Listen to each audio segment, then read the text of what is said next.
ज्वारीची सुट्टी, उम्या पाण्याच्या बाटल्या विकतोय. आणि ते गड्याची बाबा तुम्हाला काय म्हणत होतं रे? काय रुसोट्यांनो.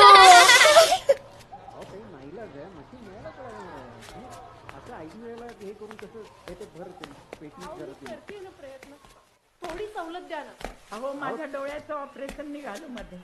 मान्य आहे आजी, मान्य आहे. अहो पण आम्ही खरंच धडपड करतोय. आम्ही तुमचे सगळे पैसे फेडून टाकू. अहो ताई तुम्ही नोटीशीवरची डेट बघा ना. अहो बघा ना डेट काही होतंय का. अहो तुम्हाला नोटीस देऊन पण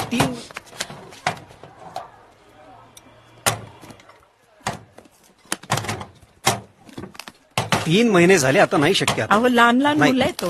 नाही आजी नाही. चल रे, अहो, मी मी मी आज येऊन बोलते ना साहेबांशी. त्याचा उपयोग नाही होणार. हे 300 ठेवा ना. 300 नाही हो, नाही अहो आता एवढेच आहेत. नाही नाही नाही आई, हं?